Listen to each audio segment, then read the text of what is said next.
그럼 오늘 저희 책 수영 라방을 한번 시작해 보도록 하겠습니다. 안녕하세요. 대치 메스몽 대표 이혜준이고요.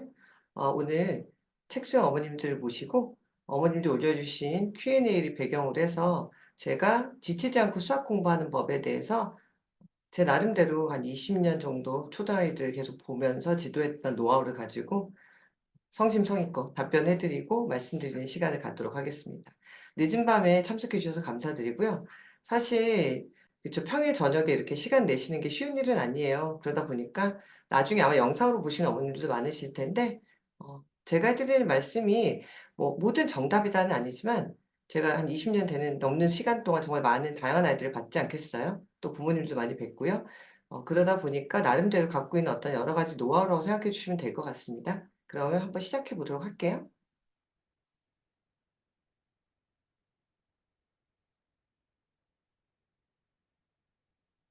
네. 화면 잘 보이시죠? 괜찮으시죠? 네. 그럼 시작해 보도록 하겠습니다. 사실은 제목 자체가 지치지 않는 수학 공부법. 아마 부모님들도 어머님들도 보시면서 그런 방법이 있어? 그런 생각 하셨을 거예요. 그쵸? 제가 아마 드리는 많은 답변들도 무슨 마술처럼 드라마틱하게 이렇게 하면 아이들이 지치지 않고 수학 공부할 수 있습니다. 이런 거면 정말 좋겠는데 그렇다기보다는 사실은 부모님들이 지치기 쉽잖아요. 그런 부분에서 우리가 어떻게 하면 아이들을 잘 이렇게 다독여가면서 우리도 지치지 않고 아이도 지치지 않으면서 같이 수학 공부할 수 있을지 알아보는 시간을 가졌으면 좋겠고요. 제가 일단 이런 거 하면 꼭 그다음에 보통 이제 제 소개를 하게 되는데요. 일단 제가 이제 옆에 있는 사진을 보시면 최근에 어떤 어디서도 본 적이 없는 사진이 이제 나타났는데 새로 프로필을 찍은 건 아니고요. 왜요? 옷이 똑같으니까. 예전에 이건 오밤중에 해도 되는 유머인지는 모르겠는데 제가 나름 뭐랄까요? 열심히 이렇게 외부 활동을 막 하고 이런 게 한 최근 몇 년 안 됐어요. 그전까지는 정말 그냥 저희 학원에서 저희 어머님들 모시고 저희 애들 학부모님들 모시고 이제 어떤 강연을 한다거나 설명 같은 걸 많이 드렸었는데 그러다 보니까 평소에 이렇게 막 수업할 때 정장 빼입고 뭐 이렇게 수업하는 스타일이 아니거든요. 그러다 보니 정말 단벌 신사처럼 매번 설명할 때마다 똑같은 옷을 한 10년 가까이 입었더니 저희 학부모님 중에 누가 한 분이 저분은 얼굴은 계속 늙고 있는데 옷은 늙지 않고 맨날 똑같은 옷 입고 나오시는 것 같다며 옷이 단벌 신사냐 놀리신 적이 있는데 이제 말씀드렸던 것처럼 제가 "뭐 설명회 같은 거 외에는 정장 입을 일이 없으니까요." 라고 해서 네 프로필 사진까지 심지어 같은 옷을 입고 찍었더니 네 최근에 찍어도 예전에 찍어도 같은 옷이니까 모든 분들이 똑같은 영상을 또 제공하는 거냐 똑같은 사진이냐 하시는데 매번 다른 사진이다 이렇게 막 말씀을 드리고 이랬던 적이 있어요. 참 웃기지 않은 여담일 수 있고요. 근데 요새는 외부에 나갈 일이 많아지다 보니까 그런 얘기를 좀 듣지 않으려고 나름 매번 좀 다른 착장을 하려고 노력하고 있습니다. 네. 오은영 박사님처럼까지는 아니더라도 나름 '다른 옷이라도 입어 보자.'라고 하고 있고요. 아무튼 사설이 길었는데요. 저희 학원이 요번에 인터뷰를 하나 했어요. 그래서 인제 거기서 인제 나온 어떤 잡지 컷을 제가 요번에 인제 부모님들께 프로필이랍시고 보여드렸는데 그러다 보니까 그 안에 제 이름만 나오는 게 아니라 저희 학원 로고도 나오고 박 원장님이나 홍 원장님 이제 책 수강하신 어머님들 다들 대부분 다 아실 거니까 박재 원장님이나 홍소희 원장님까지 같이 인제 나온 화면이 있어서 제가 한번 이렇게 프레임 안에 넣어 봤고요. 저는 현재 교육학 박사로 영재교육 전공으로 박사학위를 받았고요. 그다음에 현재 대치 메스몽에서 대표 원장으로 일하고 있고 현강을 합니다. 실제로 저 같은 경우에는 주 5일 중에 거의 나흘이 수업이고요. 그나마 수업 없는 요일이 보통 목요일인데 목요일 날 이렇게 외부 강의를 다닌다거나 다양한 활동들을 하고 있고요. 그리고 다른 주말에도 열심히 네 우리 아이들 위해서도 또는 학부모님들 위해서도 뭐 찾아가는 강의도 하고 열심히 활동하고 있습니다. 경력은 제가 20년 플러스 알파라고 적었는데요. 다른 이유 없고 나이가 너무 많아 보이기 때문에 그냥 20년 정도만 적었어요. 더 많이 너무 구체적으로 들어가면 정말 늙어 보일 것 같아서 여기까지만 했고요. 네. 뭐 이런 거 할 때 꼭 한 줄 쓰잖아요. 창의력 교육학기 이사면서. 네 한국영재학회 이사기도 합니다. 그리고 멘사코리아 정회원이라고 이제 막 할 수 있는 자랑은 오만 자랑은 다 해 놓고 있고요. 저희 아까 얘기한 홍소희 원장님이랑 박지원 원장과 같이 썼던 "수학 진짜 잘하는 아이는 읽고 씁니다."라는 책을 같이 만든 네 저자기도 하고요. 저희가 요번에 그 잡지에 소개됐다는 화면 자료 화면이 요거예요. 인터뷰라는 잡지 4월 호에 저희가 소개되어 있고요. 네, 그래서 그 안에 나오는 여러 가지 이제 뭐 화면들, 사진들 이런 거 잠깐 보여드린다고 아이들 보여줬더니 이 잡지 어디서 사냐고 그래서 교보문고는 판다 뭐 이러긴 했는데요. 저희만 있는 건 아니고 정말 많은 사람들이 인터뷰 안에 저희도 한 줄 있습니다. 그래도 어쨌든 어머님들 입장에서는 본인의 아이가 어떻게 보면 다니는 학원 또는 소속 뭐 이런 곳이 이렇게 어떤 매스컴에 소개된 거니까 한번 좀 보여주시면 아이들이 좋아하지 않을까 또는 어머님들도 아 매스컴이 이렇게 인터뷰를 했었구나라고 한번 알아보시면 어떨까 해서 올려놨고요. 그다음 저희가 냈던 책까지 이렇게 화면에 잠깐 한번 제공해 봤어요. 이거 외에도 사실 유튜브에 제 이름 검색하시면 제가 했던 짤막짤막한 강연들이 짤로 많이 돌아다니긴 해요. 물론 이제 우리 교육 영상을 보는 어떤 단점상 그쵸. 풀 강의 다 듣기 너무 쉽지 않고요. 열심히 숏 같은 걸 만들어야 되는데 이 쇼츠 같은 거 만들려면 이렇게 좀 이렇게 재밌고 뭐 이런 걸 좀 잘해야 되는데 저희가 하다 보면 이게 교육이다 보니까 막 진지해지고 말이 길어지고 뭘 짧게 끊어 쓸 수가 없어요. 개그맨처럼. 저도 정말 그렇게 웃기고 싶은데 말이죠. 네, 그게 좀 안타깝긴 한데 어쨌든 제 소개는 이 정도로 하고요. 네, 오늘 강의 목차 한번 같이 보고 어떤 내용으로 제가 어떤 설명을 드릴지 한번 같이 볼게요.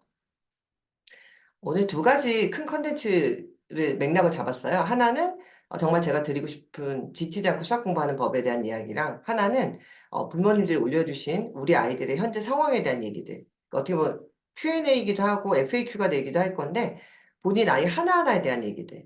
제가 요즘 많이 듣는 얘기가 뭐냐면 사실 좋은 교육 컨텐츠들 또는 교육 유튜버들이 해주는 얘기 많다. 근데 어머님들이 진짜 궁금한 건 내 아이에 관한 거. 내 아이가 이러이러한데 어떤 솔루션이 맞을까? 내 아이가 이러이러한데 지금 내가 하고 있는 방법이 맞는가? 이런 걸 확인하고 이런 거에 대한 얘기를 들려주시는 어떤 정보들을 찾아다니신다. 이런 얘기 많이 들었거든요. 그러다 보니까 사실은 이런 뒤에 있는 얘기들, 내 아이가 어떤 현재 상황에 대해서 이렇게 말씀해 주신 정말 진솔한 얘기들을 가지고 제가 사례 얘기를 해드리는 것도 또 부모님들께 많이 도움이 되지 않을까 싶어요. 일단 그러면 본격적인 컨텐츠로 한번 들어가 볼게요. 자, 사실 수학 공부를 지치지 않고 한다는 거 정말 쉬운 일 아니죠. 이것만 해도 아이가 수학을 잘하지 않을까라고 우리 내심 기대하게 되는데요. 저희 선생님들도 사실 본인 아이들에게 어떻게 하면 수학을 지치지 않고 공부시킬 수 있을까 되게 많이 고민하세요. 본인 아이도 그럴진데 하물며 어머님들도 수학 전문가, 저희 같이 수학 전문가들도 고민하는 어머님들은 당연히 고민하실 거라고 생각하고요. 일단 제가 드리는 여러 가지 솔루션 중에 첫 번째, 아이랑 수학 캘린더를 한번 만들어 보세요. 캘린더라고 하니까 뭐 어떤 캘린더라고 하시는데 정말 수학 계획표를 만들어 보는 거예요. 근데 계획표를 그러니까 너무 진부하고 좀 딱딱해 보이고 재미없을 수 있기 때문에 캘린더라는 표현을 썼고요. 뭐 엑셀로 만드셔도 괜찮고요. 아이하고 아니면 표를 만들어서 실제로 그냥 A4 여러 장을 만드셔도 괜찮고 아니면 요즘 달력 많이 나오니까 달력을 하나 사서 그 달력에 수학에 관련된 것만 캘린더를 한번 만들어 보시는 거예요. 근데 이 캘린더가 예를 들면 뭐 언제 놀러 가고 어디 여행 가고 뭐 이런 것만 적는 게 아니고요. 또는 거기 나오는 어떤 수들을 가지고 달력을 이용한다. 이거보다는 아이하고 단기적이든 장기적이든 수학 계획을 한번 세워 보시라는 거고요. 이거를 꾸준히 좀 해 주셨으면 좋겠다는 생각을 저는 일단 해요. 왜냐하면 저희 학원에서도 제가 가장 많이 하는 것 중에 뭐가 있냐면 아이들하고 어떤 진도를 나간다거나 저 같은 경우에 제가 실제로 수학 동화 수업을 최근에는 안 하고 있거든요. 이제 제가 수학 동화 수업보단 주로 교과 수업을 하다 보니까 어떤 뭐 예를 들면 우리가 5 학년 1 학기 진도를 나간다. 뭐 예를 들면 중학교 1 학년 1 학기 진도를 나간다라고 할 때 아이들하고 제가 첫날 첫 시간에 제일 많이 하는 건 뭐야라고 하면 우리가 어떤 속도로 진도를 나갈 거고 네가 몇 월 며칠 언제쯤이 되면 어떤 진도를 나가고 있을 거고 어디를 배우고 있을 거라는 얘기를 이정표 삼아서 계속 해 줘요. 근데 첫날만 해 주는 게 아니고요. 아이들이 좀 지치고 잊을 만한 그러니까 예를 들면 진도 시작한 지 뭐 1-2달 정도 됐을 때 다시 한번 달력을 보여줘요. 또는 제가 목표로 삼았던 그 진도표를 보여줘요. 그러면서 아이들한테 얘기를 해 주죠. "우리가 지금 여기까지 진행했고 앞으로 얼마큼 남았고 우리는 몇 회차가 지나면 뭐가 끝나 있을 거고." 되게 "아이들이 그런 거 좋아하나요?"라고 하시는데 애들이 공부 내용보다 이런 거 훨씬 재밌어요. 그래서 어디까지 우리가 목표로 왔고 어디까지 가고 있으며 어떻게 갈 거라는 얘기를 수시로 체크해 주시는 거예요. 그래서 반년이든 1 년이든 학기면 제일 좋고요. 달은 쪼끔 짧아요. 예를 들면 그 안에 반드시 뭐 우리 아이하고 아까 말씀드렸던 것처럼 뭐 문제집 몇 건 풀기 이런 게 아니고요. 큰 흐름으로 예를 들면 한 달 안에 몇 개의 포인트가 없어도 괜찮아요. 그래서 예를 들면 우리 아이하고 내가 올해 어떤 문제집을 풀기로 했다. 아니면 어떤 진도를 나가 보기로 했다. 어떤 연산책을 나가 보기로 했다. 또는 우리가 어떤 수학 경시대회에 나가보기로 했다. 또는 학교에서 어떤 대회가 있거나 선생님이 예를 들면 언제 언제 단원평가 친다고 했는데 근데 사실 초등 선생님들은 요새 단원평가에 대한 계획을 막 몇 달 전부터 구체적으로 주지는 않더라고요. 왜 초등학교 말고 중학교 같은 경우에 시험 계획 같은 게 되게 미리부터 많이 정해져 있어야 되니까 연간 계획표 같은 게 있잖아요. 근데 그런 연간 계획을 아이하고 우리 가정에서도 잡아보는 거예요. 그래서 예를 들면 어떤 경시를 기준으로 한다면 우리가 언제 원서 접수를 할 것이고 언제쯤부터 이 기출문제 풀 것이고 그럼 이때쯤에는 우리가 이 책을 한번 끝낼 것이고 이런 식으로 준비하는 과정부터 그다음에 실천했던 것, 그다음에 중간에 나중에 내가 이런 부분은 실패했다라고 했으면 실패가 중요한 게 아니고요.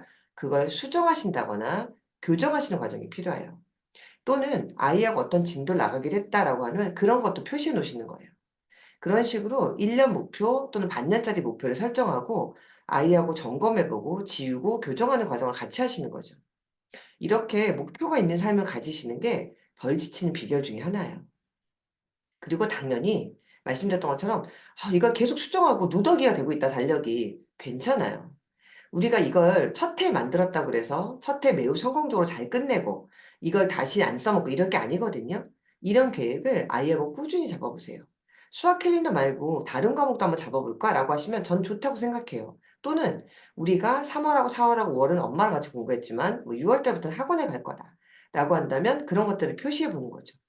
그래서 아이들은 자기의 미래에 대해서 계획해보고 실천을 하고 못하고를 떠나서 그런 것들에 대해서 계속 생각하고 꿈꾸고 하는 것들을 좋아해요. 재밌어하고요. 근데 이제 부모님 입장에서는 번거롭고 귀찮고 당연하죠. 우리부터도 우리 작심삼일이라고 맨날 하잖아요. 처음에 시작해본 뭐예요? 올해 내가 언제까지 뭐하고 언제까지 뭐하고 하다가 몇 번 어그러지고 이게 수행이 안 되면 어떻게 되나요? 사람들이 대부분 포기하고 안 하고 때려치고 계획 엉망되고 이러면서 그쵸. 모든 게 다 유야무야 되잖아요. 그러지 않도록 계속 점검해 주시고 같이 이걸 동력 삼아서 전진하시는 과정이 필요해요. 근데 말씀드렸던 것처럼 이 1년 안에 다양한 거리를 좀 만드세요. 문제집만 넣지도 말고 말씀드렸던 것처럼 언제 우리가 뭘 해보자 도전해보고 대회도 나가본다거나 그쵸. 또는 뭐 테스트 쳐본다거나 하는 것들을 수시로 점검해 주는 캘린더를 만들어 보시길 저는 적극 추천합니다. 자, 두 번째는 앉아서 문제만 푸는 수학은 노라고 제가 적었는데요. 당연하죠. 아이들이 수학을 지겹고 지친다 또는 수학 재미없어로 느끼는 가장 큰 부분은 뭐가 있냐면 수학을 문제 푸는 거랑 동일시하기 때문에 그런 일이 벌어져요. 그러니까 수학 이퀄 결국 문제 푸는 거라는 인식을 갖지 않도록 해주셔야 돼요.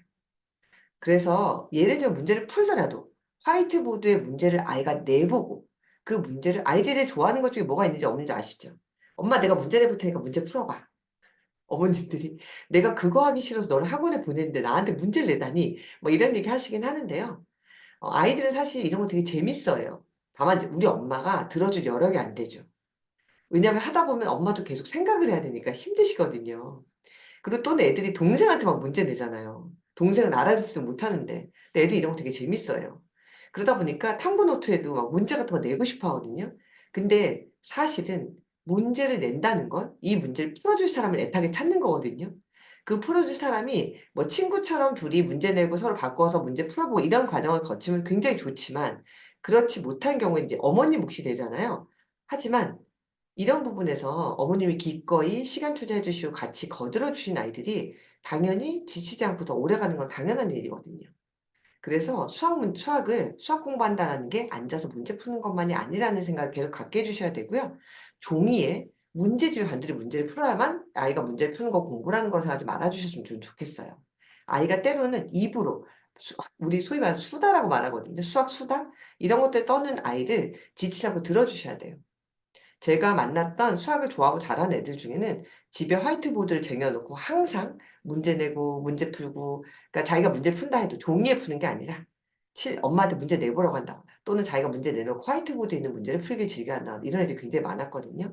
그리고 당연히 각종 보드게임이라든지 교구들이라든지 레고 같은 걸 하는 거를 이 아이가 공부 안 하고 딴짓한다고 생각하지 말아 주셨으면 좋겠어요. 사실 이런 것도 수학적 사고를 기르는 힘이거든요. 다만 뭐가 문제냐면 우리 아이가 이런 걸 다 했는데도 수학을 못 해요. 우리 아이가 이런 걸 열심히 하는데도 수학을 별로 안 좋아하는 것 같아요라고 생각하세요. 근데 우리 아이가 보드게임을 해보고 교구를 해보고 그다음에 레고를 해본 게 얼마나 됐을까요? 이제 겨우 1년? 2년? 그쵸? 우리 공부에 대해서 어머님도 너무 잘하시거든요. 꾸준해야 되고 우리의 목표가 단순히 초등에서 끝나지 않는다는 걸 너무 잘하시지만 사람인지라 성과는 바로 나오길 원해요. 즉각적이길 원해요. 우리 아이가 레고에 관심이 있으면 교구래. 기하 문제 되게 잘 풀었으면 좋겠어요. 아, 레고를 그렇게 좋아하는데. 우리 아이가 막 손으로 뭐야, 우리 마방진 아니죠. 그 큐브 있잖아요. 큐브 너무 잘 맞춰. 그럼 수학 문제 좀 잘 풀었으면 좋겠는데 왜 큐브를 잘하는 거하고 수학 문제 잘하는 건 관계가 없나요? 근데 그렇지 않아요, 어머님들. 진짜 잘하고 큐브에 관심 진짜 많은 애들은 수학도 잘하고 좋아하는 경우 정말 많아요. 당장 문제를 풀어서 맞추냐 안 맞추냐의 차이인 거지 근본적으로 수학에 대한 내공 자체는 탄탄해요. 근데 우리가 말씀드렸던 것처럼 어머님들부터도 수학을 좋아한다, 잘한다 안에 얘가 문제를 안 틀리게 바라시는 마음이 있어서 그래요. 그거는 저 뒤에 가서 기대하셔도 돼요. 초등 당장에 우리가 배운 이 아이가 지금 관심 있는 여러 가지가 융합돼서 점수로 발현될 거란 기대를 지금 버리셔야 돼요. 이거는 지금 정말 우리 뭐 하는 거야? 땅굴 파고 있는 중이에요. 땅굴 판다니 어디 들어가는 것 같다. 그렇지 않고요. 기초를 위한 우리 기초 작업을 하고 있는 중이에요. 당장 이거 가지고 인테리어를 하려고 생각하시면 안 되는 거예요. 그러니까 무엇을 하면 무엇을 잘할 것에 대한 기대는 지금 당장 하시지 않길 바래요.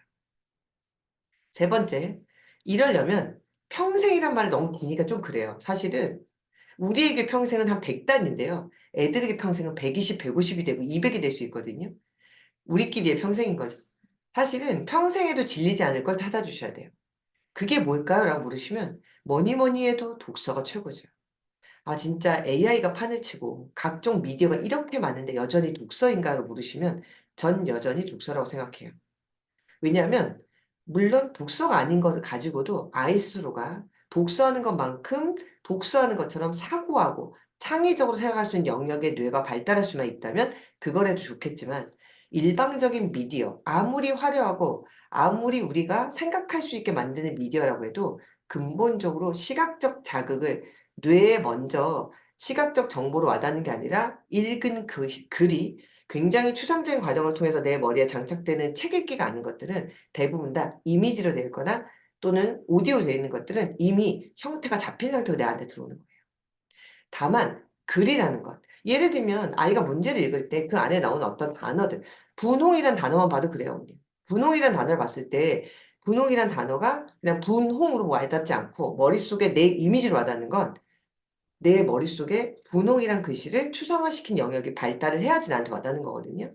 그렇기 때문에 책 읽기라는 것이 갖고 있는 근본적으로 사고하는 능력과 추상화시킨 능력은 어떤 것도 따라올 수가 없어요. 그러다 보니까 메스몽이 수학 진짜 잘하는 아이가 왜 읽고 쓰는 걸 좋아한다고 말씀드렸는지 아시겠죠? 수학을 잘해서가 아니고요. 근본적으로 이 아이가 뭔가 주어진 상황을 읽고 해석하고 내 나름대로 생각하는 능력을 갖기 때문에 잘해지는 거거든요. 그래서 책 읽기의 즐거움을 찾아주셔야 돼요. 상상하고 생각하는 즐거움. 아, 우리 아이들이 요즘 계속 미디어에 노출되다 보니까 책 읽을 시간도 없고 책 읽는 것도 안 좋아해요. 당연하죠. 어머님 재밌는 게 옆에 주어져 있는데 "그거 말고 이걸 봐."라고 하면 누가 그걸 하겠어요. 그러니까 미디어의 노출을 줄여 주셔야 돼요. 그래서 책 읽기 좋아할 수밖에 없는 구조를 만들어 주셔야 돼요. 누가 먼저 솔선수범해서? 어머님부터. 어머님부터 핸드폰으로 영상 보시면서 "어 책 읽어?" 누가 읽어요? 아 어머님부터 책을 같이 읽어 주셔야 돼요. 고리타분하게 "지금 가정교육에 대해서 얘기하고 있나요?"라고 말씀하시면 인간은 환경의 노예예요. 환경의 지배를 받아요. 근데 그 환경이 불행히도 눈으로 보는 환경 또는 말로 듣는 환경이 다가 아니고요. 내가 몸담고 있는 환경에 지배를 받아요. 내 생활 터전에 지배를 받아요. 그래서 어머님들 아시잖아요. 책 좋아하는 아이를 만들려면 제일 먼저 집에 미디어 기기 차단시키셔야 되는 거. TV 없애셔야 되는 거. TV 없애도 요즘 핸드폰 다 보는데 그러니까요. 아이가 책을 읽는 동안은 어머님도 핸드폰 보시면서 핸드폰으로 뭔가를 보시면서 아이한테 책 읽으라고 하시면 안 된다고요. "이북을 읽히면 안 되나요?"라고 하시는데 이북 나쁘지 않죠. 이북도 책은 책이에요. 다만 인제 요즘 애들은 이북도 책으로 느끼지만 저 같은 경우는 정말 종이로 넘기는 이 소리와 종이 질감의 느낌이 없으면 책이라고 안 느끼는 이 고리타분함이 있을 뿐이지 책이라는 활자로 가져다 준 영향력을 무시할 수가 없어요. 책 읽기가 진입장벽이 정말 높아요. 제일 높아요. 하지만 재미를 느낄 때까지 꾸준하게 오랜 시간 뭉근하게 계속해 주셔야 돼요. 아무리 갔다 그래도 애가 책 읽기 재미를 못 느끼는 것 같아요라고 한다면 정말 그런 거예요. 우리가 산에 올라갈 때 산에 올라가는 게 아니라 그래프를 그려서 이렇게 올라가는데 이 밑에 동네에서 탄력받아 착 하고 올라가는 단계까지 못 가신 상태에서 이 동네에서 계속 머무르시는 거예요. 내가 책을 별로 안 좋아해서 책을 안 좋아하는 얘가 책을 안 좋아하는 것처럼 느끼신다면 맞아요. 부모님이 책을 그렇게 좋아하지 않고 책을 좋아하는 환경이 아니면 아이에게 그런 걸 강요하시는 게 되게 쉽진 않죠. 그럴 때 장점이 뭐예요? 책 읽는 학원에 넣으시는 거잖아요. 책 읽는 환경에 넣으시죠. 자, 그러다 보니까 어머님들이 내가 이렇게 책을 안 읽으니 우리 애가 책 읽는 환경에 놓겠다고 논술학원을 보내신다거나 막 이런 경우가 종종 있는데 이럴 때 이제 비용이 발생을 하는 게 문제잖아요. 그래서 부모님들부터도 책 읽는 즐거움을 자꾸 느껴주셔야 됩니다. 자, 네 번째인데요. 이거는 오늘 Q&A도 있었던 내용이에요.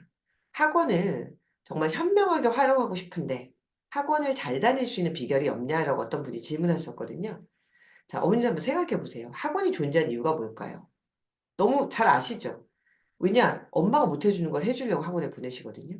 제가 드린 말씀은 뭐냐면 학원을 다니는 목적을 명확하셔야 돼요. 어떤 진도를 떼기 위해서 갔느냐? 친구를 만들어 주기 위해서 갔느냐? 또는 아까 말씀드린 것처럼 뭔가 그냥 습관을 잡고 있는 내가 집에서 시키기 너무 힘드니까 학원을 보냈다. 생각해 보세요. 사실 학원은 굉장히 목적이 투철한 어떤 곳이거든요. 그런데 우리가 학원에서 너무 많은 걸 찾을 때가 있어요. 학원에 갔는데 아이가 수학에 대한 흥미도 길러졌으면 좋겠고 선생님 말씀도 잘 들어서 점수도 잘 나왔으면 좋겠고 책도 많이 읽었으면 좋겠고 정말 모든 걸 잘하게 만들고 싶어 하죠. 사실은 학원에 다니는 목적은 굉장히 분명한 거 한쪽이거든요. 근데 우리가 보통 학원을 다닌다고 했을 때 만병통치약을 원하는 경우가 되게 많아요.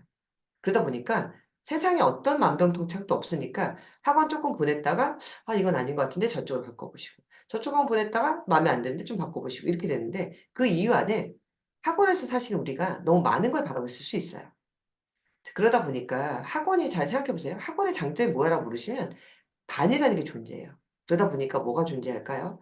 반이라는 건 내가 뭔가 성장할 여지가 있는 것들이 있거든요. 내가 지금은 A반이지만 다음에 B반을. B보다 A가 보통 높으니까 B반이지만 다음엔 A반. 또는 테스트 같은 것들 보면서 점수를 보고 지금 이 테스트 받았네 점수를. 다음에 좀 올려야 되지 않을까라는 어떤 목적의식을 줄 수도 있고요. 그 안에 친구가 존재하기 때문에 친구하고 어떤 커뮤니케이션, 친구 누구가 다니니까 나도 다니고 싶어라는 어떤 동기부여, 또는 친구랑 있기 때문에 뭐가 재밌어. 선생님도 재밌어. 뭐 이런 것들.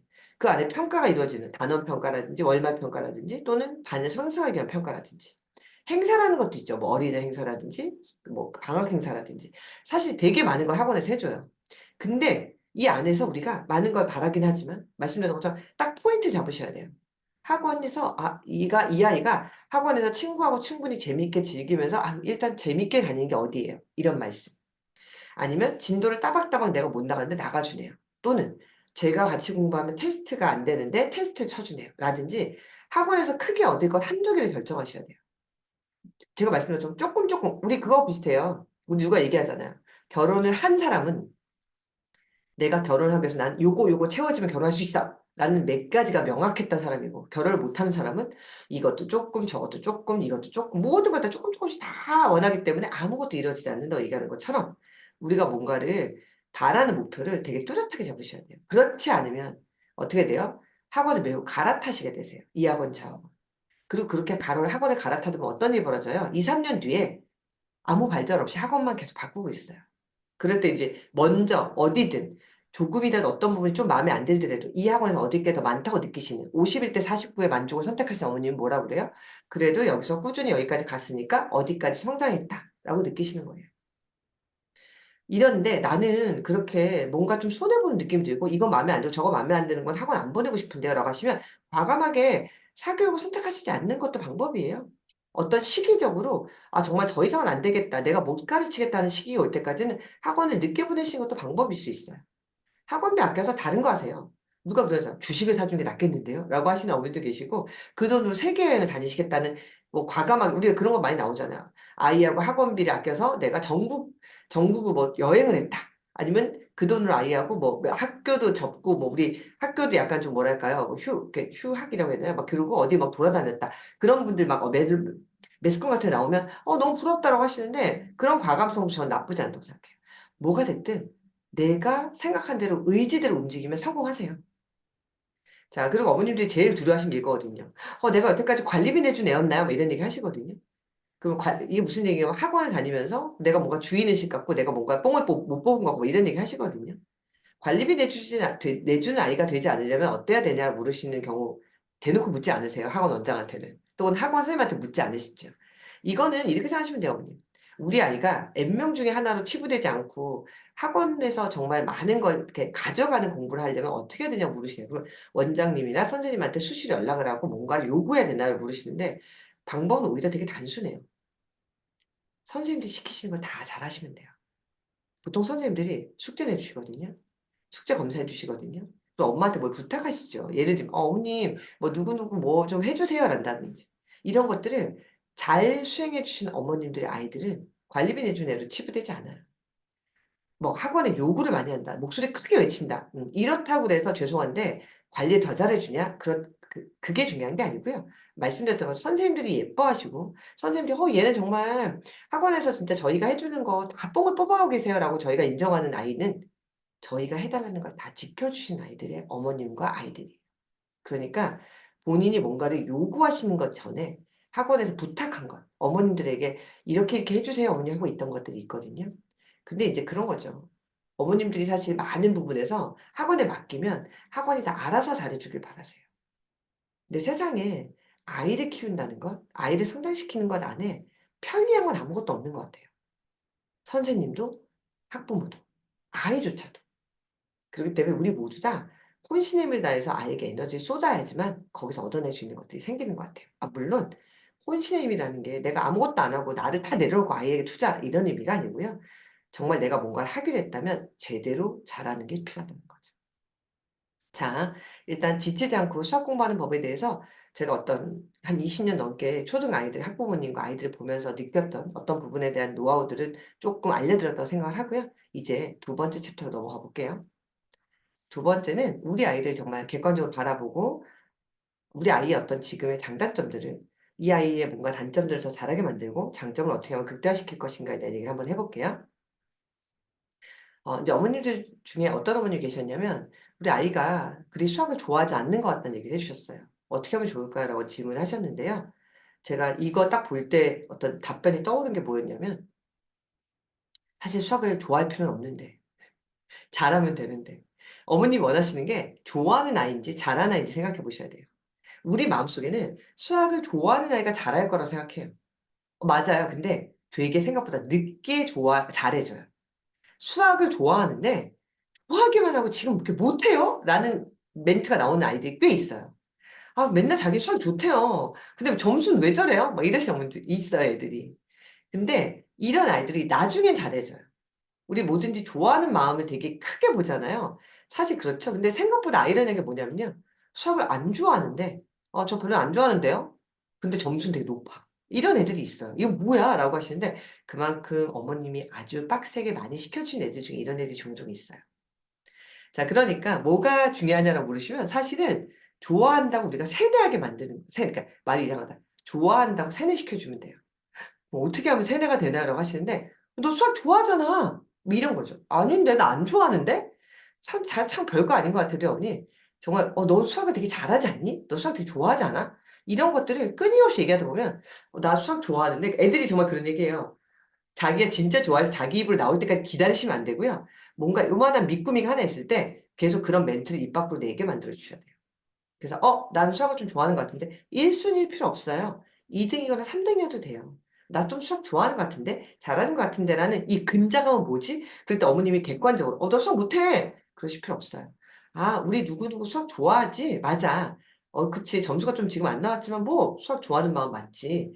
이렇게까지 좋아하는데." 라든지 계속 좋아한다고 세뇌시켜 주시는 거 매우 필요합니다.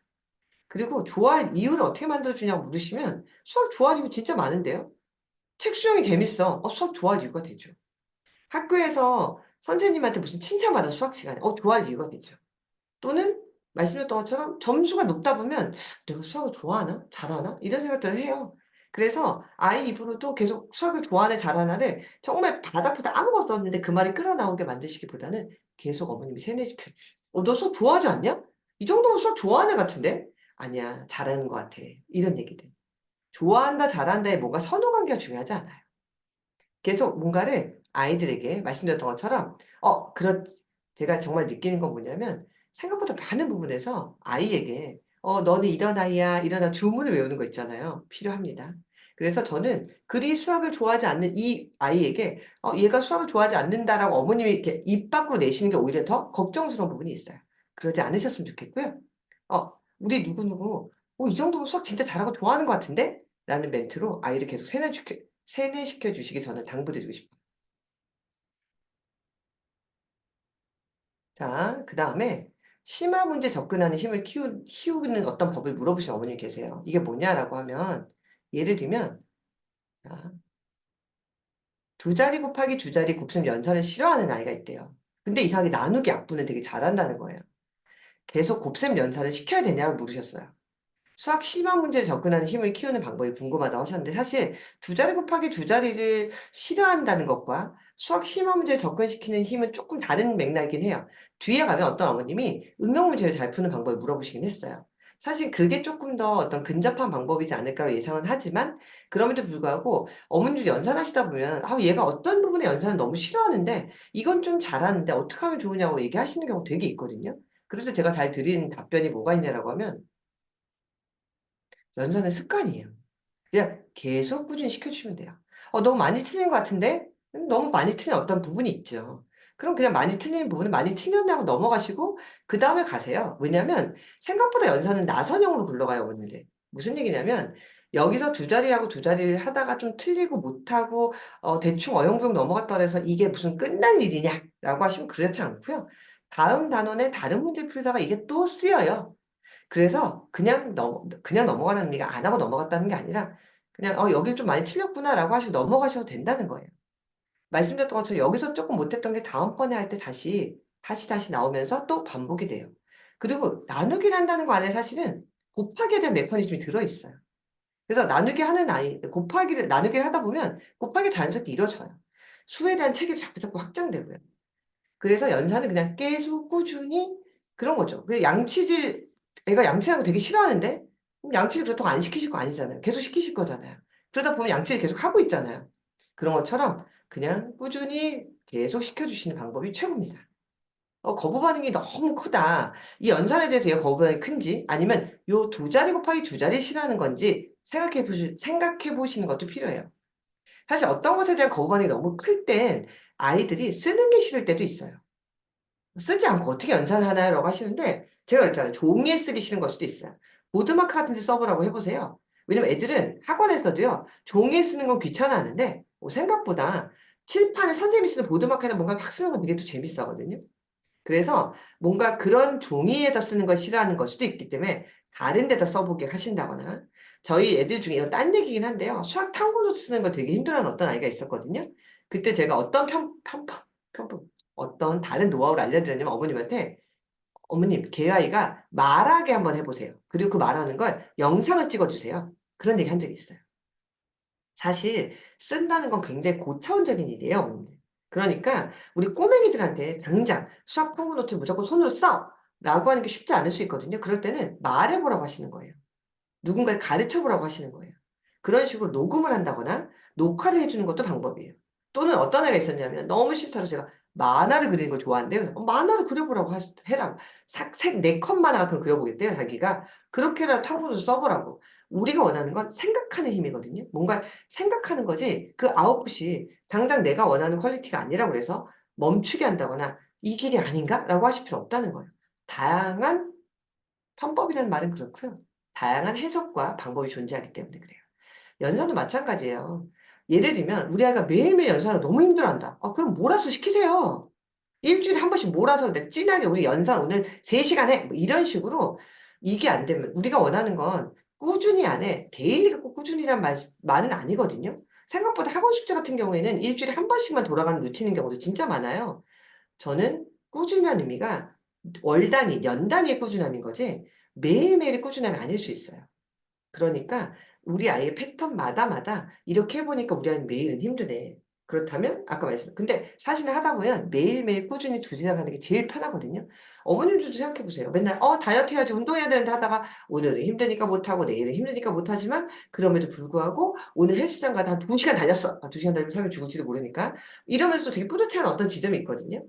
그렇기 때문에 수학 근육을 굳이 매일매일 쌓는다는 거에 너무 포커스 안 맞추셔도 된다는 거예요.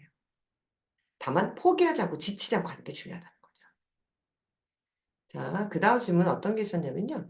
수학머리 없는 아이. 이 아이 질문이 되게 길었고 내용도 되게 많았는데요. 제가 이제 잠깐 빨리 읽어보면 이제 어머님이 연산의 어떤 이 아이가 못하는 어떤 연산을 수를 올려주셨어요.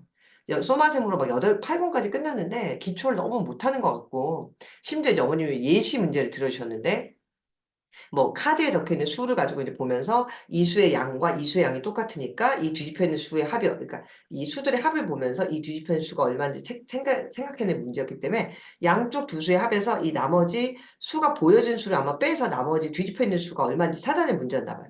근데 너무 어려워했고 이걸 어머님이 설명해주고 또 설명해줬는데 이해를 잘 못했다라고 하셨거든요. 그래서 너무 답답하다. 보니까 형제가 있는 것 같고 이 큰애 같은 경우에는 수학적 머리가 좋고 수학적 사고가 괜찮은 아이여서 단원평가도 준비해 본 적이 없는데 얘는 단원평가부터 막 60점을 맞고 2학년인데 어떡하냐. 너무 걱정하시더라고요. 사실 걱정되죠. 특히 첫째가 안 그러셨던 어머님이 이런 둘째 만나시면 너무 당황하세요. 특히 혹시나 첫째는 어머님을 닮았고 둘째는 어머님을 안 닮았다면 더 걱정을 하죠. 첫째는 내가 이 마음이 이해가 되니까 뭐 어떻게 시켜야 될지 너무 알겠는데 얘는 도대체 왜 그런 거야? 얘 뭐가 문제인 거야? 뭐 이런 얘기 하실 수 있거든요. 충분히. 저는 이 아이에 대한 솔루션은 이렇다고 생각해요. 수학머리가 없는 게 아니고요. 이해력이 좀 부족할 수 있어요. 무슨 얘기가 이렇게 아까 말씀드렸잖아요. 문장을 읽고 추상적으로 뭔가 생각을 해서 이걸 수학적으로 뽑아내는 능력이 아직 약한 거예요. 근데 이런 경우에는 이런 훈련을 반복적으로 시켜주시는 것보다는 수학보다 책 읽기 자체를 많이 시켜주는 게 필요해요. 책을 읽는 것. 근데 사실은 책만 읽는다고 그래서 나중에 수학 문제 풀 때 이게 문제화됐을 때 책을 읽는 독해력이 문제화된 능력과 좀 다른 것 같은데라는 얘기도 많이 하세요. 근데 이게 어릴수록 따라노는 건 맞아요. 근데 학년이 올라가면요. 아이의 근본적인 독해력이 있는 아이들은 수학 문제를 읽었을 때 이게 의미하는 바를 그러니까 어떤 거야. 이거 두 개 어떻게 더하고 얘를 빼고 하는 것들이 나중에 맞춰져요. 학년이 올라오면서. 그렇기 때문에 지금 어릴 때 2학년 사실 초2 봄이잖아요, 어머님.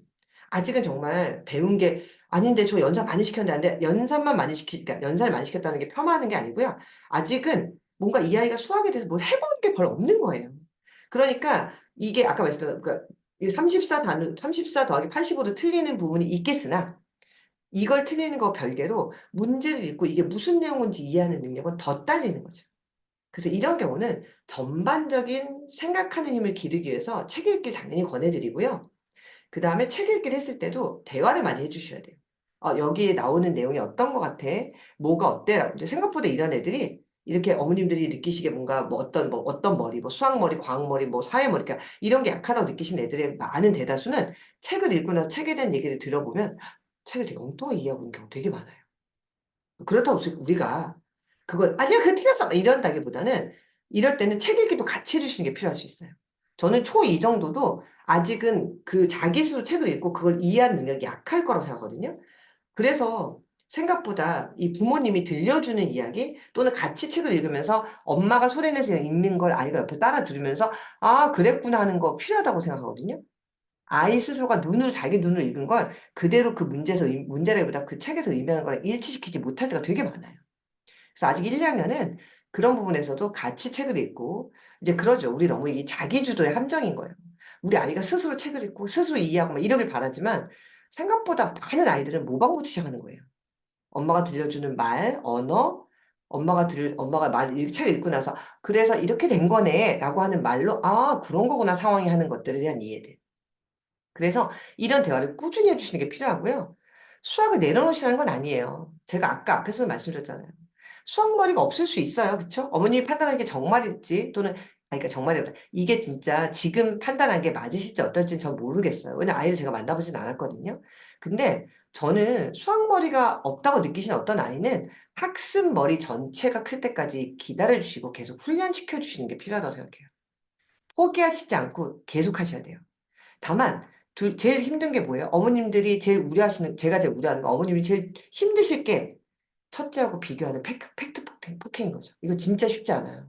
하다 보면 5년 중에 오빠는 안 그랬는데 언니는 안 그랬는데 이 소리 나와요. 그리고 애 앞에서 안 했는데 내가 다른 누군가한테, 이게 아빠일 수도 있고요. 또는 어쨌든 이게 우리 머리 은연중에 있잖아요. 입으로 나온다니까요. 그럼 아이는 나를, 그런 아이를 규정지어요. 나는 우리 오빠보다 못하는 애, 우리 언니보다 못하는 애. 그런 애들은 어떤 일이 벌어질까요? 언니는 오빠를 따라갈 수 없다고 느끼면서 되게 좌절해요. 그럼 아까 우리 맨 앞에서 얘기했던 수학을 좋아하는 대로 세뇌시켜야 되는데, 세뇌는커녕 반대로 의도치 않게 나는 수학 못하는 애, 잘 못하는 애로 이렇게 규정 지어지고 그 안에서 그 프레임 안에 갇혀가지고 잘 못하게 되는 경우가 정말 더 많을 수 있어요. 아직 요 나이는요, 자기가 어떤 애인지 잘 몰라요. 근데 우리가 넌 이런 애랑 규정 짓게 될 가능성이 높기 때문에 그런 말씀보다는, 그쵸, 60점 맞았으면 다음번 목표는 어떻게 해야 돼요? 70점 맞아보고 잡으셔야죠. 60점 맞았던 우리 아이가 100점 맞길 기대하시는 게 아니라 그 다음 목표는 70점이에요. 70점 맞았던 아이 그 다음 목표는 80점인 거예요. 계속 그런 식으로 목표 상승을 시켜주셔야 돼요. 수학머리 없는 아이도 수학 잘하게 될 수 있어요. 제가 만났던 아이 중에 2학년이었거든요. 근데 제가 이제 웩스러 같은 거 검사를 하고 상담을 해드리거든요. 근데 웩스러 지수가 물론 뭐 어머님들이 보시기에 이 정도면 잘하는 거 아닌가라고 하실 수 있지만, 대치동 기준으로 따졌을 때는 그닥 그렇게 베스트한 성은 아니었던 아이가 있었어요. 근데 되게 높은 반에 들어 있었거든요. 어떻게 그 높은 반에 갔냐라고 물으시면 어머님이 정말 아기 때부터 아이한테 그러셨대요. 근데 다 가능해. 제가 지금 드린 말씀은 아이가 혼자기 때문에 가능한 일일 수도 있어요. 어머니 그러신 거죠. 우리 누구야. 엄마 보기엔 네가 이해력도 좀 약하고 그다음에 뭔가 수학 머리도 약한 것 같아. 그래서 엄마도 사실 그랬어라고 하셨다는 거예요. 근데 사실 이 어머니 되게 용감하셨던 게 본인도 엑셀 검사를 해보셨었거든요. 근데 엄마도 그닥 그렇게 막 뭐랄까요. 그러니까 높게 나온 지능이 어른 들어서 훈련되어지는 지능은 되게 높게 나오셨어요. 근데 어떤 타고난 영역에서는 조금 약하게 나오셨는데 엄마가 그러셨다는 거죠. 엄마도 IQ가 그렇게 높지 않아. 그런데 엄마가 이렇게까지 성장한 이유 중에 뭐가 있냐면 엄마가 그걸 인정받아주고 되게 노력을 많이 했어. 그래서 내가 보기엔 너도 지금 이 공부가 힘들 수 있고 어려울 수 있으니까 선생님하고 수업할 때 모르겠으면 부끄러워하지 마, 질문해. 선생님한테 다 이해 안 된다고 질문해. 그래서 선생님이 이해될 때까지 선생님이 다시 설명해 주시면 계속 열심히 잘 들어 라고 하셨다는 거예요. 그래서 진짜 그 아이는 애들이 다 이해했다고 넘어간 어떤 순간에 이걸 되게 질문하는 거 부끄러워하고 당당히 질문했었어요. 근데 그 이유 안에 뭐가 있냐면 자기는 힘들고 부족하니까 더 많이 노력해야 된다고 엄마가 그랬다는 거예요. 근데 저는 그게 무조건 좋다는 아니에요. 근데 어쨌든 그런 아이가 있었다는 얘기 드리고 싶은 거예요. 그래서 진짜 부단히 노력했어요. 그 아이 나중에 어떤 성과 낸 지점들이 제가 누군지 알게 될까 봐 얘기를 못 드리는 건데, 상 받을 거 다 받았고요. 성장할 만큼 되게 성장했거든요. 그래서 생각보다 노력임이라는 걸 무시하시면 안 돼요.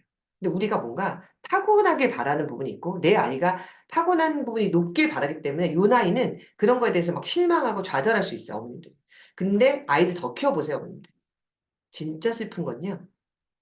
사춘기가 와서 모든 걸 내려놓고 공부에 담을 쌓고 내 말을 안 듣는 아이를 발견하시게 되면, 내 말을 안 듣는다기보다 내 얘기를 들을 마음의 준비가 안 된 아이를 발견하시게 되면 이런 것쯤은 정말 애교였다는 걸 알게 되세요. 그렇기 때문에 지금 우리가 지금부터 우리 아이가 지금 이런 아이니까 이럴까 봐 걱정하시는 것보다는, 그쵸, 뭔가 긍정의 힘으로 어떤 상황이 됐든 간에 굴하지 않고 난 60점 맞았지만 다음에 70점 맞을 수 있어. 엄마가 70점 넣으면 치킨 사준다고 그랬어. 라는 긍정의 힘으로 이거를 돌파할 수 있는 아이를 만드시는 게 훨씬 더 중요해요. 네 번째 질문은 온라인으로 수학 동화 수업을 꾸준히 이끌어나가고 싶으신데, 우리 책수형 같은 경우에 이제 코스가 있기도 하고, 또는 이게 예를 들면 우리 책수형을 하지 않는 동화들도 있는 거잖아요. 이런 것들을 어떻게 하면 꾸준히 끌고 나갈 수 있을까? 너무 생각하시는 어머니, 그러니까 이런 것들을 계속 희망하시는 어떤 어머님이 질문하신 게 있었어요. 오프라인 아닌 온라인으로도 정말 아이에게 수학 동화 수업을 꾸준히 나갈 수 없을까요? 제일 좋은 건 사실 메송 계속 보내시면 좋은데. 그쵸. 근데 그게 지금 안 되니까 어머님 질문하실 수도 있고요. 어떻게 하면 좋을까를 질문하셨는데, 저는 사실 되게 현실적인 얘기를 해드리고 싶었어요. 오프라인 학원보다 온라인이 편한 부분이 있죠. 가지 않아도 되고, 그 다음에 뭔가 뭐 복장도 자유롭고, 접속도 용이하고, 시간과 장소를 조금 더 구애받지 않고 막 있거든요. 또는 책 수영 같은 경우에 더더군다나 장소나 시간에 구애받지 않죠. 그러면 어느 부분이 편리하다는 건 어느 부분이 불편하다는 거예요. 그러니까 그 외적인 부분은 그만큼 신경 쓸 게 늘어난다는 거고요. 그렇다는 건 뭐예요? 라고 하면 어머님이 더 많이 선생님 역할을 해주셔야 되는 거예요. 탐구노트 같이 고민해야 되고요. 배운 내용을 대화도 많이 해줘야 되고요. 그다음 아이가 이번 책이 끝나고 나면 그 다음 책을 아이 스스로 찾기 힘들면 내가 이 다음 책 읽어볼래라고 아이에게 던져주셔야 되고요. 학원의 커리큘럼에 정해진 것들 또는 책 속에 정해진 것들보다 더 많은 걸 해줘야 된다면 어머님이 부지런해주셔야 돼요.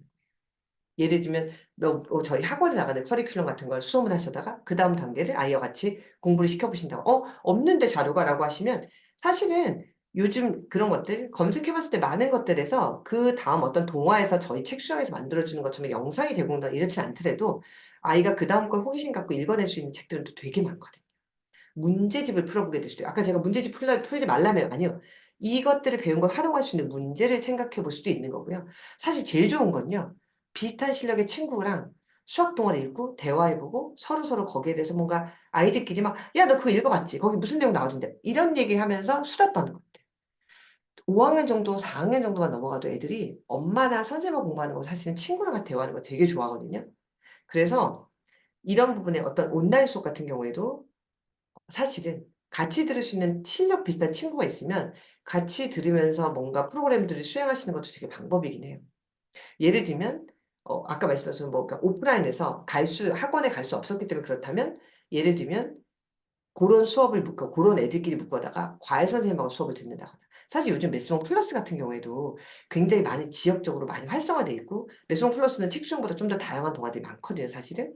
그렇다면 그런 곳에 가서 수업을 들을 수 있는 방법들을 생각해 보신다거나.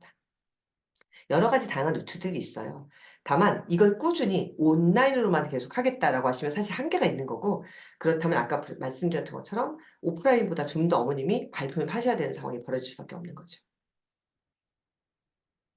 자, 이제 어떤 어머님이 비집을 하셨어요. 초등학교 저학년인데 사고력 문제나 교과에서도 실수를 하지만 문제 제대로 안 읽었기 때문에 실수한다고 느끼시겠죠? 연산에서 실수가 잦다. 어떻게 하면 좋겠냐? 줄이기 위한 팁이 없냐라고 많이 물어보세요.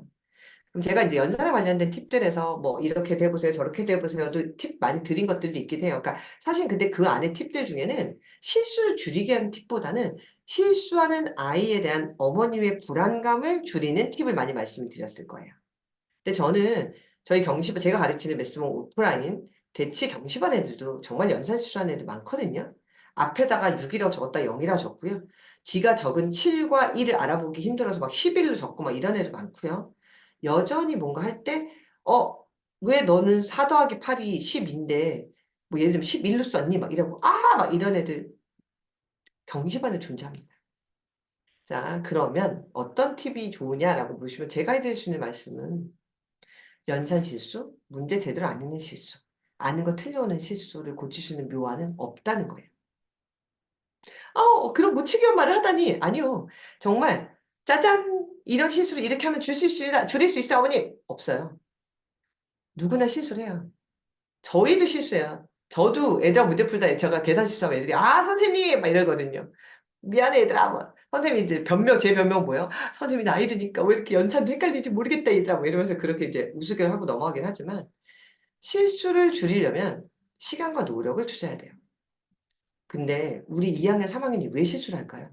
아직 그 단계까지 성장할 만큼 노력해 본 적이 없어요. 그럼 이제부터라도 우리 아이의 노력을 아니요, 아니요. 지금은 이런 실수를 줄이기 위한 노력을 하기 위해서 시간 투자한다는 건 우리가 정말 이런 거죠. 우리 뭐 그런 얘기 하잖아요. 뭐 하나 잡으려 빈대 잡으려다가 집 다 태운다고 하는 것처럼 그런 거하고 비슷한 거예요. 아이들은 당연히 실수할 수밖에 없는 존재고요. 지금 마음이 너무 급해요. 1번 문제 읽으면서 2번 문제 읽어요. 그리고 보기 좋은 자기가 원하는 단어들만 딱 읽고 빨리 문제를 풀고 싶어요. 왜냐하면 사실은 그래도 답이 나오는 세상에 있었거든요. 그래도 답을 맞추던 세상에 있었거든요. 점차 안 그래야 되는 세상으로 자꾸자꾸 변할 거거든요. 문제를 좀 더 차분하게 읽어야 되는 상황이 될 거거든요. 그럴 때 너 이거 왜 자꾸 실수했니? 라는 말은 다 필요 없어요. 사실은. 문제 안 읽었네. 문제 잘 읽자. 실수란 단어를 굉장히 조심하셔야 돼요. 왜냐면 우리도 그렇잖아요. 애들 중에 실수. 되게 가볍게 생각하죠. 그리고 다음번에는 또 실수. 이렇게 생각하죠. 그냥 우리 맨날 얘기하잖아. 실력이 아니 그런 멘트도 필요 없어요. 그냥 문제 안 읽었네? 그런 평가도 틀렸네. 자, 이제 여기서 중요한 게 뭐야라고 하는 거죠. 우리가 너무 점수에 함몰돼 있는 거예요, 어머님들도. 뭔가 맞추고 틀리고 왜? 평가가 그 지경이거든요. 21세기 이 지금 2020년이 넘어서 뭐 정말 뭐 달나라를 가니 뭐니 하는 이 판국에도 여전히 우리나라 대한민국이 연산 실수를 그쵸 또는 연산을 아이를 점검하는 잣대로 삼기 때문이에요. 아, 제가 너무 지금 거창해지고 있는데 죄송합니다. 저 개인적으로는 이 부분이 되게 화가 난 지점이라서 그래요. 저부터도 사실 아이들에게 연산 실수 하지 마라고 얘기는 하지만 사실 수학의 능력이 연산을 잘하는 능력이 전부가 아니잖아요. 그쵸? 정말 많은 나라들이 아이에 대한 수학 실력이나 수학적 사고를 점검하는 걸 다른 방향으로 하고 있는데, 아직까지 정말 저희 나라가 고루한 방식으로 아이를 평가하고 있는 건 맞아요. 왜냐면, 그게 평가하기 편하거든요. 그게 아이들을 일렬로 세우기 편하거든요. 이건 정말 제가 이 얘기만 드리면 화를 내는 상태에서 한 2시간, 3시간 열받을 토할 것 같지만 여기서 멈출게요. 자, 제가 우리 여태까지 적당한 유머에서 제가 가볍다기보다 어머님들께 너무 무겁지 않은 정도 선에서 어머님들에게 정말 중요한 포인트 잡아드리고 있는데 갑자기 금 무거워지려고 그랬어요. 화내지 않겠습니다.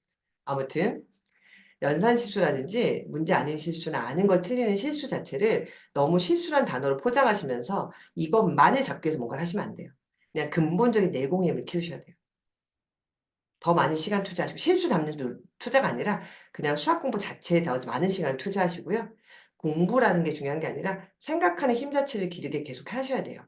그러면서 점점 올라가면서 경시대회도 나가보고 학교 단원평가에서도 어떤 전략을 세워도 보고 그 다음에 5학년, 6학년이 되면서 조금 더 공부가 어려워지고 힘든 상황에서 우리 전략들을 만들고 하는 과정에서 이것들은 자꾸자꾸 줄게 돼 있어요.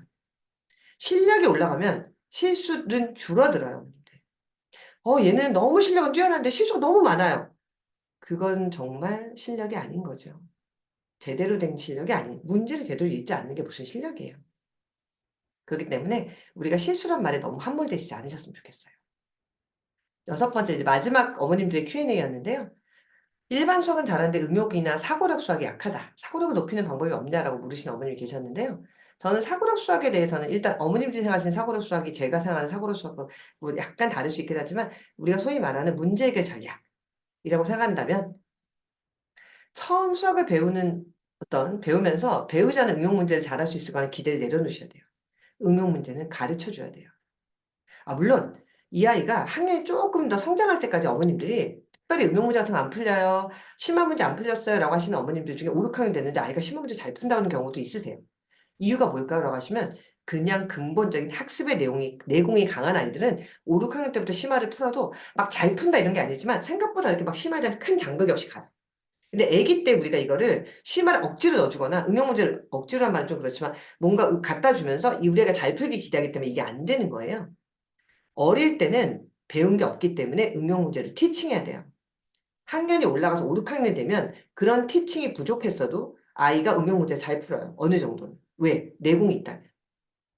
그러니까 선택을 하셔야 되는 거예요. 난 어릴 때부터 우리 아이가 이런 사고력 문제 잘 풀었으면 좋겠어. 라고 하시면 저학년 때부터 이런 유형의 문제를 학습시키셔야 돼요. 어떻게? 1땡땡땡, 뭐 필땡땡땡 하는 사고력 문제 풀리세요. 그 다음에 경시대 같은 거 내보내세요. 그런 걸 하면서 그런 유형의 사고력을 기르세요. 자, 그렇지 않아. 우리 애는 그런데 안 내보내고 싶어요. 저는 5, 6학년 때까지는 그냥 근본적으로 많이 놀리고, 뛰놀고, 생각하고, 책 읽고 막 이러고 싶은데요. 라고 하시면 그냥 교과 공부만 어느 정도의 심화까지, 자기 학년의 심화까지만 꾸준히 하시면 저절로 길러져요. 그리고 당연히 아까 말씀드렸던 것처럼 뭐가 선후 관계가 중요하다고 물으시면 그렇지 않아요. 이건 선택의 문제예요. 나는 어릴 때부터 뭔가 이런 것들을 가르치면서 갈 거야. 나는 이런 것들을 아이가 조금 더 자연 발생적으로 터득하길 바래. 라는 문제예요. 꼬맹이한테 자연 발생적으로 터득할 바라시는 것만 내려놓으시면 돼요. 1년 꼬맹이들이 수학 문제를 딱 봤을 때 기본적인 일반 수학을 잘하는데 응용 문제까지 잘한다? 굉장히 쉽지 않은 능력입니다. 말씀드렸던 것처럼 어린아이들은 그걸 가르쳐 주셔야 되고요. 성장해 있는 아이들 같은 경우에는 자기 공부를 잘해왔던 아이들, 근본적으로 다른 과목의 공부까지 두루두루 잘했던 아이들은 5, 6학년 때 자기 학년 공부 심화부터 시키셔도 그런 것들이 조금 더 내공이 잘 올라와 있어요. 제가 아이들 공부 시켜보면서 느끼는 건요. 아이마다 시기가 다른 건 맞아요. 근데 생각보다 그 시기가 다르면 누가 결정하냐면 그냥 어머님이 결정하시는 거예요. 많은 부분의 어머님들은 누가 내 아이의 시기가 왔다고 결정해 주길 바라세요. 근데요, 죄송한데, 우리 아이를 가장 잘하는 건 사실은 나예요. 그리거나, 우리 아이를 가장 많이 본 우리 아이 선생님이 가장 많이 하세요. 그쵸. 저 같은 전문가도 우리 아이 5분, 10분 보고, 아, 점쟁이처럼, 우리 아이 이런 아이 잘 몰라요. 보통 가르쳐 보거나, 오랜 시간 아이와 대화를 해보거나, 아이가 풀었던 것들을 본다거나, 이런 과정이 좀 필요해요. 그렇기 때문에 물론 여러 가지 검사들이 있죠. 아이의 그런 것들을 판단해 볼 수 있는. 그렇긴 하지만 생각보다 그 검사나 수치에서 보여지지 않는 아이의 잠재력은 수업해보면서 느낄 때도 진짜 많아요. 그러니까 우리는 뭐든지 누가 판단해 주길 기다리지 마시고요. 그냥 그렇게 키우겠다는 마음을 가지고 꾸준하게 시켜주시면 돼요. 근데 다만 우리는 불안한 거죠. 내가 이렇게 시간과 노력과 돈을 투자했는데 내가 간 길이 잘못됐을까 봐 걱정하시는 거잖아요. 근데요, 저는 교육이라는 건 예시당초 그런 길은 없다고 생각해요. 우리가 안 가본 길을 후회하기 때문에 문제가 생기는 거고, 안 가본 길을 아쉬워하기 때문에 실패한 것처럼 느끼시는 거지, 어떤 교육이든지 꾸준하게 지속적으로 시키셨으면 성장에 있어요. 교육의 목적은 이전과 다른 나거든요. 이전보다 성장한 나거든요. 그렇기 때문에 어머님들이 어떤 성과에 함몰 되시고, 당장에 어떤, 우리 3월 달에 시작했는데 5월에 뭔가가 안 나와. 당연히 안 나오죠. 아, 2학년 때 했는데 3학년 때 당연히 없어요, 아직은. 그걸 기대하기 때문에 우리가 불안하고 초조한 거예요. 어떤 교육이든지 꾸준히 오래도록 잘 시키시면 절대 후회하지 않으세요. 아이를 좀 믿으세요라는 얘기가 제가 진짜 많이 들거든요, 어머님들에게. 그 믿음이라는 게 터무니없는 아이를 믿겠다, 안 믿겠다의 문제가 아니라 우리 아이를 내가 꾸준하게 성장을 도모할 수 있다는 믿음을 갖고 아이를 믿어주시라는 거죠. 어머님 믿으시면 아이는 믿음을 배신하지 않아요. 제가 그런 말씀 어머님이 사춘기 겪으실 때 그런 얘기 하시거든요. 다 필요 없어요, 선생님. 얘 예전에 이러고 저러고 제가 진짜 얘한테 얼마나 많은 시간을 투자했는데 얘가 지금 이렇게 되고 저러고 이런 얘기 하세요. 제가 어머님한테 워워. 어머님, 2년 딱 고생하고 3년 고생하시면 돌아와요. 어떤 모습으로 돌아와요 물으시면 뇌는 좀 더 성장했을지 몰라도 아이의 근본적인 품성은 예전에 우리가 예뻐했던 그 1, 2학년 때, 3, 4학년 때 예뻤던 모습으로 돌아온다고 말씀드려요. 좋은 가정 환경이라는 게, 뭐, 예를 들면, 부모님들 막 되게 명문대 나오고, 막 이런 교육, 이런 걸 차치하고, 이런 게 나쁘다는 게 아니고요. 그런 게 문제가 아니라, 우리가 뭔가 아이를 긍정적으로 키울 수 있는 좋은 환경의 어머님들, 그런 힘이 있으신 어머님들의 아이들은, 비록 중간에 사춘기를 겪고 어쩌고저쩌고, 얘가 진짜 말 안 듣고 얘 이럴 줄 몰랐어요라고 하셔도, 나중에 돌아왔을 때, 긍정적이고 자기 회복력이 강한 아이로 돌아와 있어요. 그러니까 너무 우리 초조해하고 불안해하지 마시고요. 지금 나만 불안하지 않으면 돼요. 나만, 엄마만. 그래서 저희 같은 전문가들이 어머님들 워워 하시라고 괜찮다고 이렇게 대화해드리고 상담해드리고 이런 강의를 또 만드는 거 아니겠어요? 그러니까 그런 아이를 좀 믿고 기다려주시는 어머님들이 좋은 곳에 가 계세요. 아이도 어머님도. 그러니까 너무 불안하지 않으시길 저는 권해드리고 싶습니다. 말이 이제 길어져서 10시가 조금 넘었네요. 네. 제가 이제 여기까지 말씀드렸던 것들이 이제 미리 준비했던 어떤 질문과 답변들이었고요. 이제 현장에서 혹시 뭔가 질문하신 게 있었으면 제가 답변을 해드리고 싶은데, 연산 문제집을 어느 과정까지 풀어놔야 되냐고 물으시면, 저는 그냥 연산은 학교 공부 정도 속도보다 좀 빠르게 많이 나가고 있다면, 그냥 그 속도로 계속 가셔도 된다고 말씀드려요. 제가 이 연산 과정에 관련된 거에서 네, 뭔가 이게 많이 해드리는 사례 중에 어떤 애가 있었냐면 연산 과정으로 미적분까지 떼는 친구가 있었어요. 제가 만났던 친구 중에. 관심이 너무 많은 거죠. 그 다음 연산에 관심이 많아서 정말 연산만 3학년인가 그랬는데 막 뭐 저 미적분 할 줄 아는데 그 3학년이 미적분 할 줄 안다는 게 어떤 건지 아시죠? 정말 네, 2x 제곱은 4x 막 이런 거 이제 미분하고 있다는 뜻이에요. 아 근데 그냥 이건 나름의 호기심인 거예요. 이걸 계속 하고 싶어 하는 어떤 아이가 있다는 거. 그래서 저는 연산에 대해서 이만큼은 돼, 멈춰야 돼 이렇게 생각하기보다는 그냥 아이와 계속 해보시라고 말씀드리는데 이제 문제는 싫어하는 아이를 어디까지 시키고 멈출 것이냐의 문제거든요. 저는 이제 어머님들한테 얘가 연산 너무 싫어해서 막 이런 얘기 하시면 어느 정도 하다 보니 교과랑 만나게 되거든요. 선생님 계속 연산을 꼭 해야 된다고 물으시면 여기서 멈추셔도 돼요의 안전빵이 분수하고 소수의 혼합 계산이 어느 정도 완성이 될 때쯤에 멈추셔도 된다고 말씀드려요. 이건 정말 그냥 현실적인 대안인 거예요. 제가 아까 말씀드렸던 이상적인, 아니, 지금 어느 시절인데 연산으로 아이를 평가한단 말이야. 이게 아니라, 근데 우리나라 공부 상황에서 우리 아이가 어떤 미래에서 그 다음 과정을 공부하는 데서 연산이 짐이 되지 않으려면 어느 단계까지? 라고 하는 질문에 대한 답변이에요. 분수하고 소수의 혼합 계산을 네, 특별히 그러니까 뭐랄까요? 그냥 그 단계가 있거든요, 어머님들. 제가 그게 뭐 어떤 연산 문제집이 어느 단계라는 얘기까지는 못 드리지만 그 정도까지 했다면 너무 지겨워하는데 이제 멈춰도 될까를 물으시면 네, 그 정도에선 뭐 졸업하셔도 졸업시키셔도 됩니다라는 답변을 드릴 수 있을 것 같아요. 네. 좋은 많은 것들에 네, 도움이 되셨기를 좀 바라는 부분이 있고요. 네. 지금 이제 11시 한 5분쯤 됐어요. 네. 네, 그럼 제가 이제 이 정도 해서 오늘 제 강연은 마무리하는 걸로 방향을 잡고 또 어쨌든 책순 강의를 제가 한 3분기별로 한 번씩 계속 해드리고 있으니까 다음번에도 어떤 좋은 기회 있으면 질문 남겨주시면 제가 많은 부분에서 성심성의껏 대답해드리고 다음 강연에서 또 좋은 강연으로 뵐 수 있었으면 좋겠습니다. 늦은 시간까지 잘 들어주셔서 감사드리고요. 네, 다음에 또 뵙겠습니다. 편안한 밤 되십시오. 편안한 밤 되세요. 꿈자리 뒤숭숭하지 않게. 마음 내려놓으시고 편안하게. 그쵸? 네.